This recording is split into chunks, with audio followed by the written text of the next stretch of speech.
حالانکہ ایبٹ کے اندر میرا ایک کیس تھا، ایک آنریبل جج صاحب نے ہمیں دو ٹوک الفاظ میں کہا کہ کیپٹن صفدر ہم آپ کا کیس نہیں سنتے، کہ ایک پارٹی نے ہمیں اپروچ کر لی ہے۔ یہ جرت ہے ججز کی۔ اور آج میں وہ لے کے آیا تھا یہاں پر ایک استدعا، میں یہ کہہ رہا تھا کہ جی ایک سینئر بندہ اس کو پی ایل ڈی بنا کے چلا گیا ہے۔ اب ہر بندہ عدالت کے باہر، کوئی چھوٹی عدالت ہو، بڑی ہو، سپریم کورٹ ہو، عدالت عظمیٰ ہو اور اعلیٰ عدالت ہو، سیشن جج کی ہو، باہر نکلے گا کہ جی اس عدالت نے میرے ساتھ ظلم کر دیا، اس عدالت کو سفارش ہوگی۔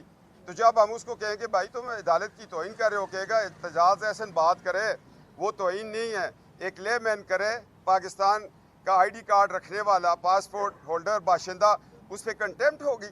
میں اس لیے عدالت کے پاس آیا تھا کہ اس شخص نے ایک مقدس ادارے کو، جس کے آج بھی قربانیوں کا سلسلہ سیاچن گلیشیئر پر جاری ہے، بارڈرز پہ جاری ہے، ضرب عزم میں جاری تھا، اس کے چیف آف آرمی سٹاف کا نام لیا کہ باجوہ نے ظلم کر دیا۔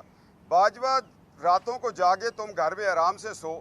وہ جو بندہ ریڈیو کا ایک سہارا لے کے سیاچن پہ بیٹھا ہوا ہے، اس کے دل پہ کیا گراں گزری ہوگی کہ یا اللہ میں تو اپنی جان تیری دھرتی اور تیرے دین پہ قربان کرنے آ رہا ہوں، میرے ادارے کو ایک ایسا شخص بلا کسی وجہ وہ بات کر رہا ہے۔ چیف آف آرمی اسٹاف ایک نیوٹرل اور پروفیشنل شخص ہوتا ہے، یہ مقدس ادارہ ہے، اس کو گھسیٹ کے اعتزاز صاحب بیچ میں لے آئے اور کہنے لگے کہ جی اس نے پریشر دیا ہے۔ اور میرے بھائی کتنی ایک عدالتوں کو پریشر ہوتا ہے، پریشر وہ اگر چیف آف آرمی اسٹاف کا پریشر چلتا ہوتا ہے تو آج ہماری جو یہ استدعا تھی وہ کسی پایہ تکمیل کو پہنچ جاتی۔ لہٰذا یہ ثابت ہو گیا کہ فوج عدالتوں کو پریشر نہیں دے سکتی، جس نے پریشر دیا تھا اس کو جسٹس وقار سیٹھ نے پھانسی کی سزا دے دی، بات ختم ہو گئی۔ ہم تو یہ عدالتیں چاہتے ہیں، مگر ایک مقدس ادارے کو متنازع کرنے کی کوشش کی۔ دوسرا، اس فیصلے کو چیلنج کیا۔ ابھی ڈیٹیل آرڈر آئے تو اس کے بعد میں باقی بات کروں گا۔ بہرحال اعتزاز احسن صاحب، آپ نے لاء اسٹوڈنٹس کو ایک غلط سبق دے دیا کہ جب کبھی تمہارے کیس کا فیصلہ تمہارے خلاف ہو تو باہر نکل کے کہہ دینا جج پریشر میں تھا۔ آپ کا کوئی سوال ہو تو میں اس کا جواب دوں۔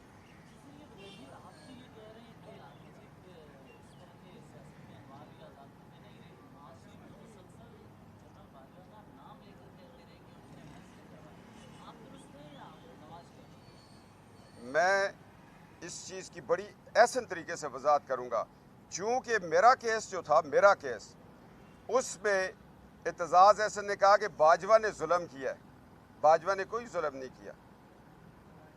جس بندے کے کیس میں کوئی انوالومنٹ ہے تو وہ اس کا آ کے آپ کو ثبوت دے گا، مگر یہ میں بتا سکتا ہوں کہ اس میں ہمارے کیس میں اگر کسی نے انوالومنٹ کرنی ہوتی تو ہمیں پہلے سزائیں نہ ہوتی۔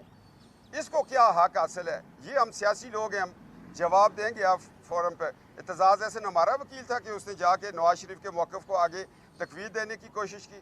اصل میں وہ اپنا راستہ بنا رہا تھا کہ کسی طرح میں پی ٹی آئی میں چلا جاؤں اور پھر سینیٹر بن جاؤں۔ اگلی بات جی۔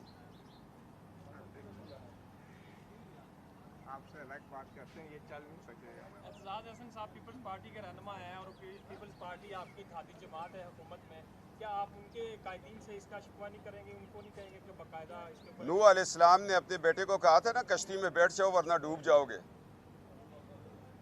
تو یہ پیپلز پارٹی کی کشتی میں بیٹھا ہوتا تو نہ ڈوبتا۔ آگے کیپٹن صاحب یہ بتائیں کہ کیا حکومت اپنی مدت پوری کرے گی؟ یہ جو کہا جاتا ہے کہ حکومت کی سمجھ نہیں آ رہی کہ آدھی حکومت نون کی، آدھی پیپلز پارٹی کی، آدھی باقیوں کی ہے، پارٹی آپ کی باہر ہے، اس وقت گورنمنٹ چلا کون رہا ہے سر؟ حکومت مدت بھی پوری کرے گی اور آئین کے مطابق مدت بڑھائے گی بھی، اور اس کے بعد اگلے 5 سال کے لیے انشاءاللہ الیکشن جیت کے بھی آئے گی۔ سر یہ کہا جا رہا ہے کہ جمعی انتخابات میں شکست کے بعد نواز شریف صاحب نے بڑی برہمی کا اظہار کیا ہے پارٹی قائدین پر کہ وہ متحرک نہیں ہے، مریم صاحبہ لندن چلی گئی ہے، نواز شریف صاحب کے پاس وقت نہیں ہے پارٹی کو ٹائم دینے کا، اس پہ کیا کہیں گے؟ یہ برہمی کا نواز صاحب نے آپ کو میسج دیا کہ میں نے کیا، کہیں بھی نہیں ہوا۔ وہ 40 سال سے سیاست کر رہے ہیں۔ ایک وقت تھا ہم نے جب غلام اسحاق کے خلاف الیکشن لڑا تھا، اس وقت بھی تو ہم اپوزیشن میں بیٹھے تھے،